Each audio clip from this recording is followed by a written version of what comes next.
The acclaimed Rabbi Ed Feinstein, who served in Dallas quite a few decades ago, maybe not so many decades ago, but a few, who now serves in Valley Beth Shalom in Encino, California, says, "You don't have to pay to pray, but if you want heat in the building on Hanukkah and air conditioning on Yom Kippur, there is a cost. If you want a prayer book, there is a cost. If you want a rabbi and a cantor to be there for you, there is a cost. If you want teachers for your children, there is a cost. For 362 days of the year, our doors are wide open for anyone who wants to pray without cost. For a synagogue to provide these services, there is a cost, and it is our membership who generously offers gifts from their heart, we'll call them dues, to support this effort." In the 6 months I have been at Congregation Beth Torah so far, we have revamped the lighting behind our stained glass windows. Thank you, Fern. We have improved the quality of our Wi-Fi. We've invested in a new TV and projector for our weekly adult education programming, bought new defibrillators and Stop the Bleed kits, started a whole new landscaping project, and researched remodeling options for the bathrooms in our Oneg room. All of this in addition to the cost of our daily utilities and maintenance, the salaries and the hourly wages paid to our staff, and the cost of food, ritual items, and educational resources.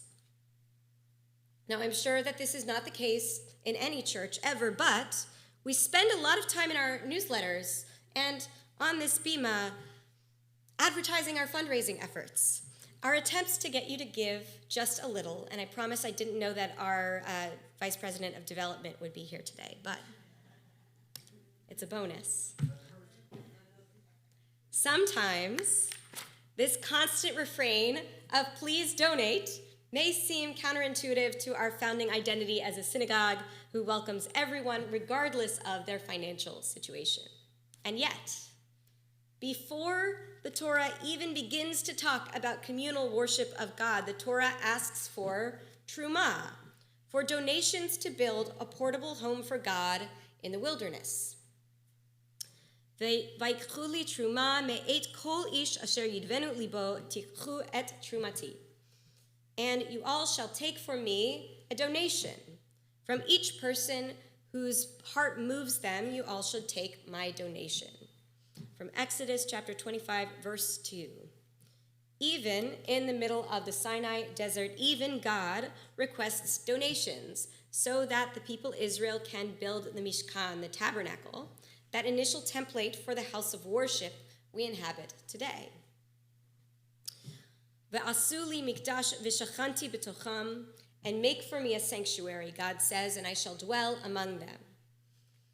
God's presence among the people Israel requires physical space, and that physical space requires financial resources for its construction. Of course, as God is present everywhere, the question arises of why God needs such a physical space. I love how 20th century Israeli professor Moshe Kasuto answers. He says, the Mishkan is not constructed for the sake of God alone, but rather for the sake of the people Israel, as a concrete symbol that they will bring with them to remind them of God's presence, even after they leave the glorious drama of Mount Sinai. The Mishkan is constructed in all its glory to remind the people Israel of God's glory. It's constructed with earthly wonders. We'll read it tomorrow in the Torah. Gold, silver, rare textiles, various animal skins, acacia wood, and precious stones to help the human Israelites associate God's presence with beauty and pleasure and comfort. Today, our synagogue space, our modern Mishkan, acts as that symbol for us. Look at the stained glass windows, the intricately carved Hebrew inscriptions,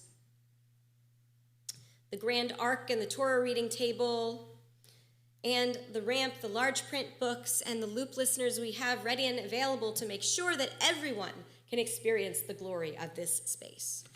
This building is not just expensive to maintain in order to remind us that God is here right now, but rather to make such an lasting impact on our senses that we carry the lessons that we learn and the divine presence we experience in this building out into our everyday lives. Just as the biblical Mishkan is constructed with divine glory and human comfort in mind, so too our synagogue must be kept in a state that reminds us of how fortunate we are to enjoy God's constant presence in our lives.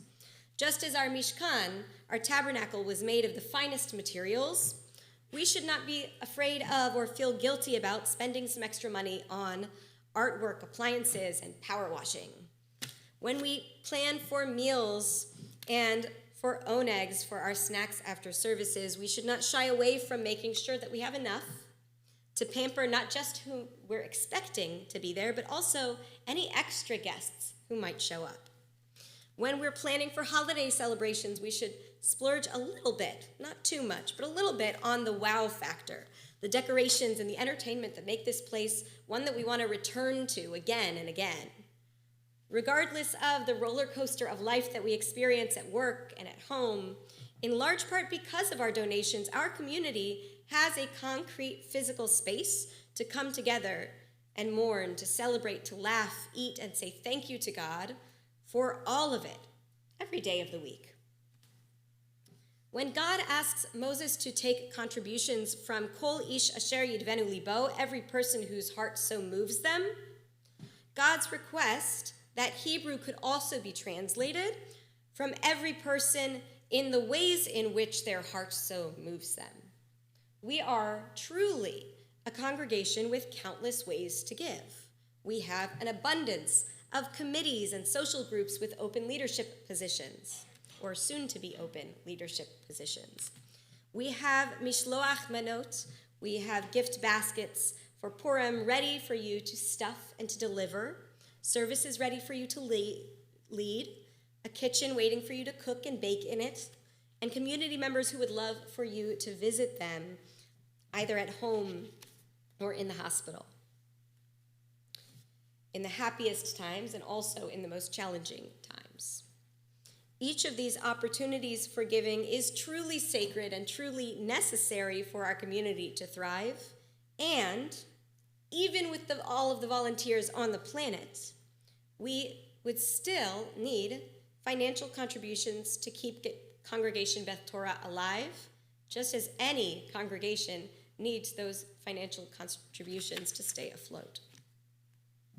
At Congregation Beth Torah, our 50th anniversary as a Jewish congregation that prioritizes inclusion, participation, and egalitarianism is right around the corner, a perfect fundraising opportunity. Several holidays whose celebrations incorporate fundraising are right around the corner.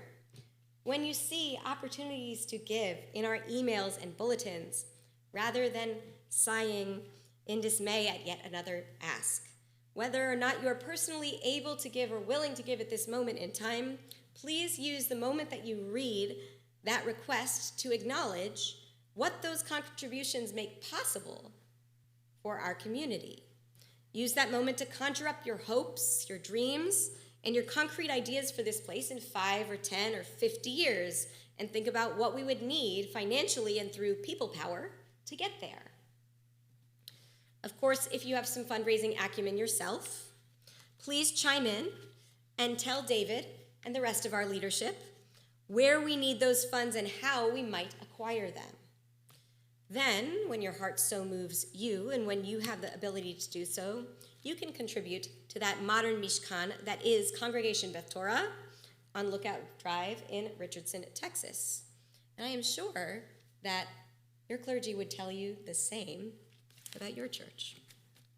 Your contribution is not the only way, but it is one truly important way to ensure that we can long sustain this meeting point for celebrations, for commemorations, for study, mitzvot, enduring friendships, and dedicated practice for our everyday experience of God's presence among us. Shabbat Shalom.